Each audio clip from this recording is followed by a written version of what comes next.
And welcome everybody to another edition of the GSMC Football Podcast, brought to you by the GSMC Sports Network. As always, I'm your host Kenneth Grunfelder, and it's great to have you guys here on this Friday, May 3rd. We have a lot to talk about on the show today. Before I get into that, I just want to remind you guys, as always, to tip or donate, get your comments recognized, make sure to go to the following link, that is gsmcpodcast.net. Again, that really helps the show, makes the show more interactive between myself, the host, and you guys, the viewers. Again, that is gsmcpodcast.net. And as always, it is displayed on the ticker at the bottom of the show segment down below.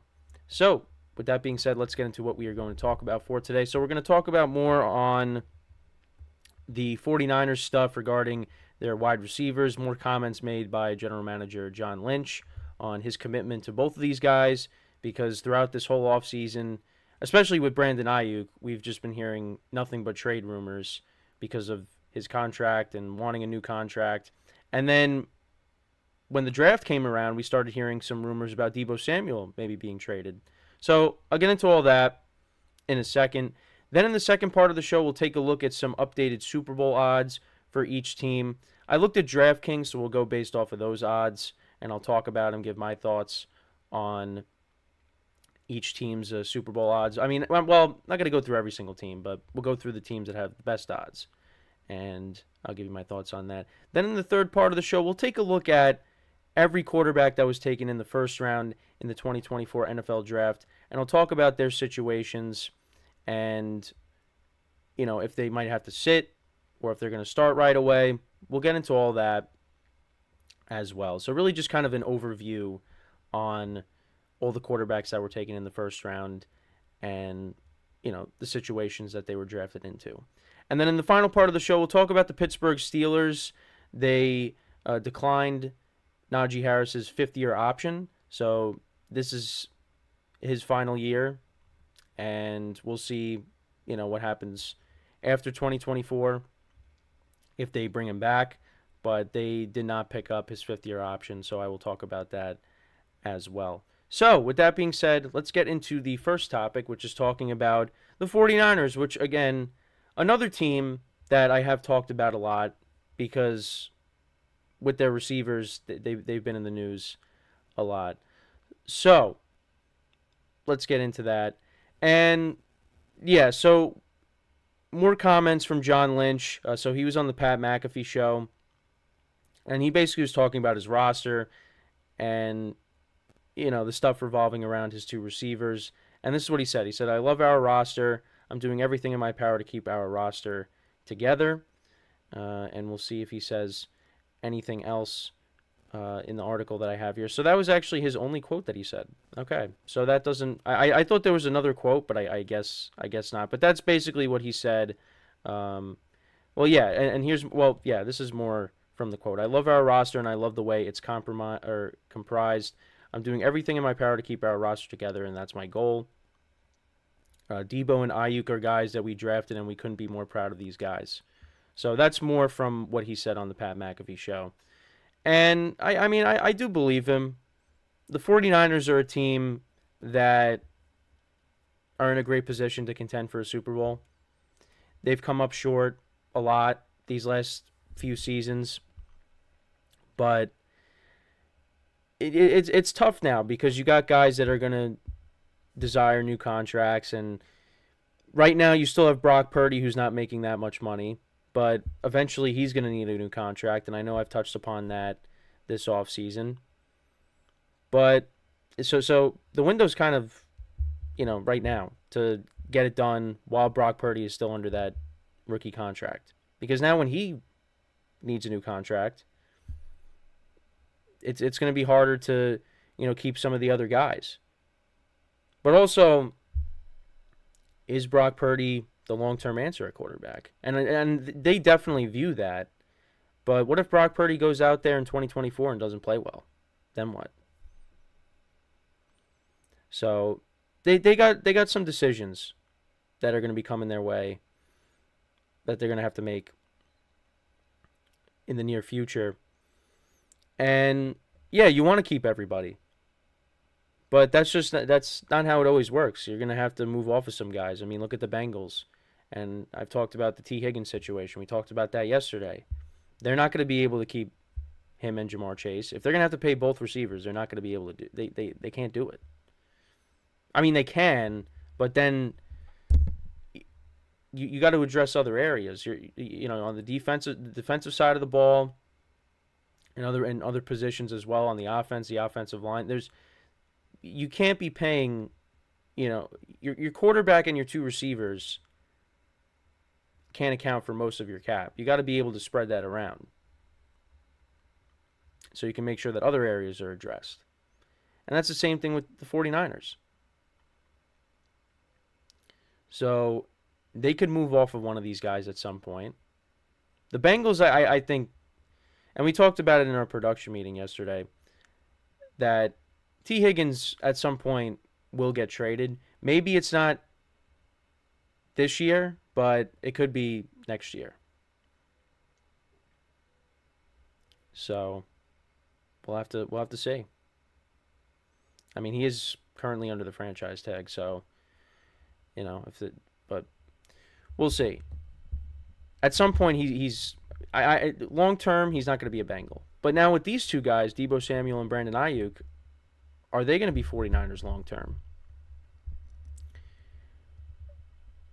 It was interesting hearing Deebo Samuel's name being floated around in trade rumors.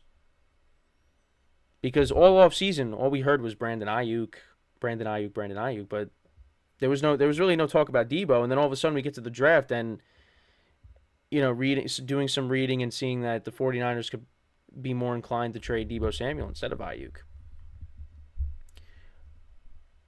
And they did draft a receiver, Ricky Pearsall, and he's kind of got that similar skill set as Deebo Samuel, where you can line him up in the backfield, you can do all these different things with him, like they do with Deebo. So, and with Aiyuk, they don't really do that. So, Pearsall could be that Deebo replacement. Then maybe that's the receiver that ends up going.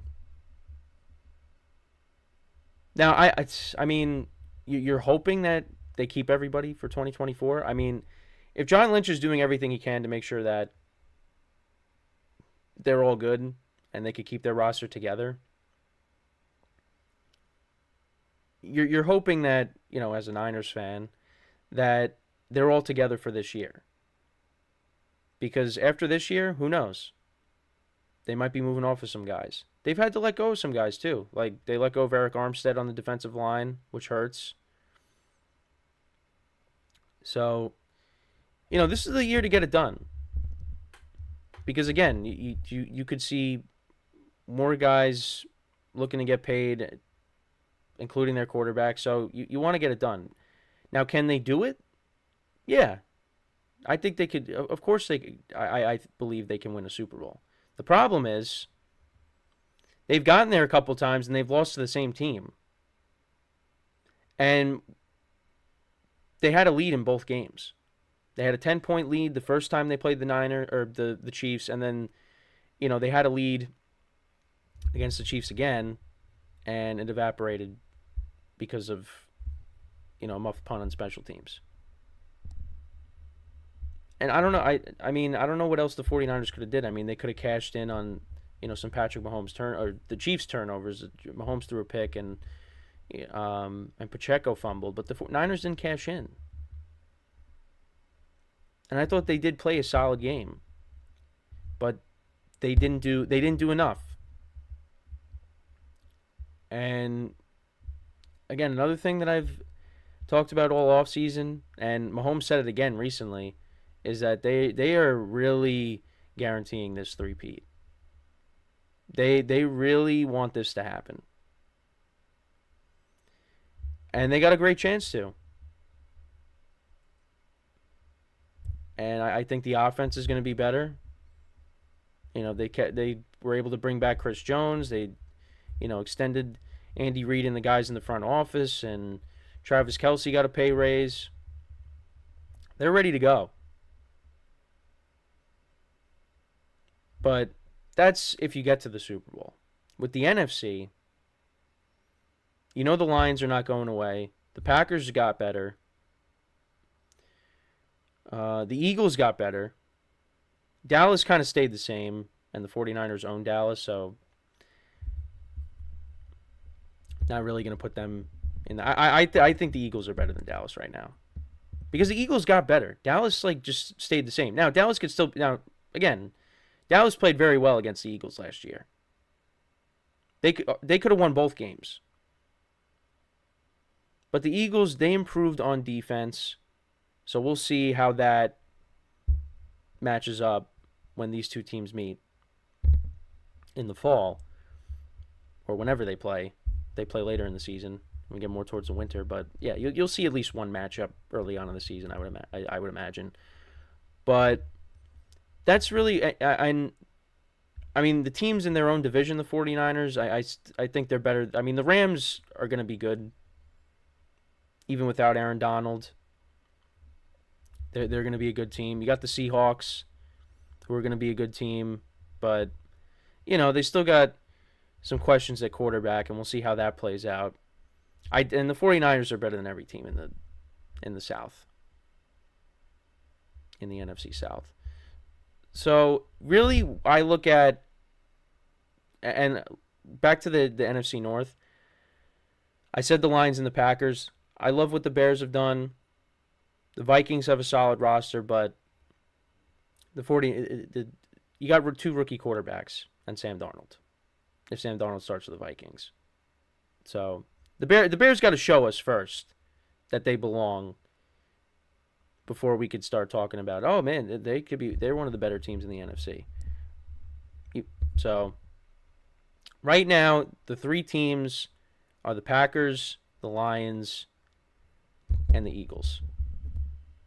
Those are the three teams. And the Eagles, they've beaten the 49ers before. Now that was in the NFC Championship game, and Brock Purdy got hurt. And we'll see if the Eagles can recapture that 2022 magic and bring it into 2024. Because now you got Saquon Barkley, and like I said, you address the secondary, you address the defense as a whole this offseason, both in the draft and in free agency. So they should be better. They should be back to more of the 2022 Eagles and not the 2023 Eagles where they just collapsed towards the end of the year. New coordinators. So yeah, they're going to be a problem. The Lions are going to be a problem. The Lions were up 17 against the Niners in the NFC Championship game. The Packers were up against the Niners in the divisional round. Those two teams, the Niners should have got knocked off. They shouldn't even have been in the Super Bowl. But they came back and they got to it, but they couldn't get the job done against the Chiefs. So I look at those three teams as the biggest competitors to the Niners right now. Is the Packers, the Lions, and the Eagles. So we'll have to wait and see. But you want to make, I mean, John Lynch, again, he's going to do everything he can to make sure that this roster stays together. But he's, again, in the long term, you might not be able to keep everyone. It's going to be hard. It's going to be hard. And guys are getting older. So you really, this is the year to do it. And it's going to be tough. It's going to be tough. I mean, those two games against the Packers and the Lions, they almost lost those games. Those games were at home. They were down 17 to the Lions at home. And I think the Lions are going to want to get back to that point again. And you got the Packers, who finished the year strong, won a playoff game, had a chance to beat the Niners, but it didn't happen. And then you have the Eagles, who, got stomped by the Niners in the regular season. I think they're gonna have a little bit of motivation too. So we'll have to wait and see. But you hear the general manager talking for the Niners. He wants to make sure that he keeps the roster together, and we'll see if he stays true to his word, and whether or not they move off of one of their receivers and opt to go with some of the younger guys that they've drafted. again, we'll keep an eye on it. So let me know what you guys think about what John Lynch had to say. Who's more likely to be moved if the Niners do move off of a receiver? Is it Debo? Is it Aiyuk? Let me know in the comments because, again, we're going to be talking about this a lot even throughout the season. Maybe something happens before we even get to the season and someone ends up getting traded. So when we come back from our first break of the show, we'll talk about the Niners during this segment, and that is we will talk about the updated Super Bowl odds after the draft. I'll go through each team, or most of the teams, what their odds are going into next season. And that's what we'll do when we come back from our first break of the show. So with that being said, stick around, and we'll be right back here on the GSMC Football Podcast.